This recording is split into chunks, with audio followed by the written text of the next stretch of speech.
चलो आ जाओ फिर 3 मिनट में प्लांट किंगडम चैप्टर के सारे एग्जांपल्स को लर्न कर लेते हैं। ठीक है, सबसे पहले बेटा एल्गी। एल्गी में भी आपका ग्रीन एल्गी, ब्राउन एल्गी और रेड एल्गी। अगर हम ग्रीन एल्गी की बात करते हैं तो आपने ट्रिक याद रखनी है सीसीएस यूनिवर्सिटी, सीसीएसयू और साथ में वी। सी से क्लेमाइडोमोनास, दूसरे सी से क्लोरेला, एस से स्पाइरोगायरा, यू से यूलोथ्रिक्स और जो वी है उससे वोल्वोक्स। अब बात करते हैं ब्राउन एल्गी। ब्राउन एल्गी को आपने याद रखना है एफडी 1 लाख से। एफडी शुरू कर रहे हैं हम 1 लाख से, तो एफ से फ्यूकस, डी से डिक्टियोटा, 1 से यहाँ पे एक्टोकार्पस, लैमिनेरिया, लाख से एलए से लैमिनेरिया और से सरगासम।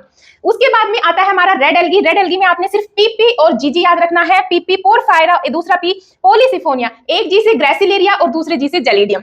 अब बात करते हैं ब्रायोफाइट्स की। ब्रायोफाइट्स में आपको लीवरवर्ट और मोसिस को कवर करना है। लीवरवर्ट का आपको एक एग्जांपल याद रखना है, वो है मर्केंशिया, और मोसिस में आपने 3 एग्जांपल याद रखने हैं, फ्यूनेरिया स्फेगनम और पॉलीट्राइकम। ये नाम बच्चों को याद रह जाते हैं इजीली। ठीक है, उसके बाद में टेरिडोफाइट्स में हमें हॉर्स टेल और फंस के बारे में पढ़ते हैं, क्योंकि ज्यादातर हॉर्स टेल और फंस होते हैं टेरिडोफाइट्स में। लेकिन यहाँ पर हमारी एनसीईआरटी ने बेटा 4 क्लासेस के बारे में बताया है टेरिडोफाइट्स की, सिलोपसिडा, लाइकोपसिडा, सिफेनोपसिडा और टेरोपसिडा। ठीक है ना। अब आपको कैसे याद रखना है इन चारों क्लासेस को, किस तरीके से आपने याद रखना है कि कोई बंदा है जो पैसे लेकर सफर कर रहा है और उसकी पिटाई हो गई रास्ते में। ठीक है ना, मतलब कि पैसे लेकर सफर में पिटेगा, पैसे लेकर सफर में पिटेगा, इससे आप याद रख सकते हो पैसे यानी कि पीएस पैसे, सिलोपसिडा, सिलोपसिडा, ठीक है ना, लेकर लाइकोपसिडा, सफर एसपीएच, सिफेनोपसिडा और में पिटेगा, पिटेगा यानी कि पीटी यानी कि टेरोपसिडा। ठीक है, इस तरीके से आप इन चारों क्लासेस को याद रख सकते हो। अब इसके बाद में बेटा सिलोपसिडा क्लासेस में सिलोटम आते हैं, लाइकोपसिडा में सिलाजिनेला और लाइकोपोडियम, सिलाजिनेला और लाइकोपोडियम हमारे लिकोपसिडा में आते हैं, सिफेनोपसिडा में इक्विसिटम जिसको होस्टेल जिसका कॉमन नेम है।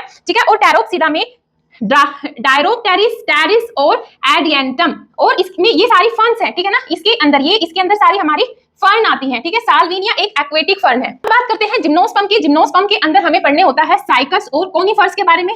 साइकस और कोनिफर्स, कोनिफर्स के अंदर फर्दर हमारे 3 एग्जांपल आते हैं, सेड्रस, पाइनस और सिकोया। ठीक है, इसके अलावा जो सिकोया है बेटा, ये इसको हम रेड वुड भी बोलते हैं, सिकोया को रेड वुड भी बोलते हैं, और ये 100 मीटर से भी ज्यादा इसकी हाइट हो जाती है। इसी के अंदर बेटा जिंक को एक लिविंग फॉसिल है। यहाँ पर जिंक को एक लिविंग फॉसिल है। अब एंजियोस्पर्म के अंदर जो कि हमारे सारे फ्लावरिंग प्लांट होते हैं, आपके आसपास आप सारे एंजियोस्पर्म ही देखते हो ज्यादातर। इसमें एनसीईआरटी ने आपने 2 एग्जांपल दिए हैं, एक वोल्फिया और दूसरा यूकेलिप्टिस। वोल्फिया जो कि एक स्मॉलेस्ट फ्लावरिंग प्लांट है और ये एक्वेटिक प्लांट ही होता है। ये एक्वेटिक प्लांट है और स्मॉलेस्ट फ्लावरिंग प्लांट भी है। और यूकेलिप्टिस जो कि इसकी काफी टॉलेस्ट होता है, मतलब कि इसकी भी हाइट 100 मीटर से भी अबव हमें देखने को मिलती है। ठीक है ना।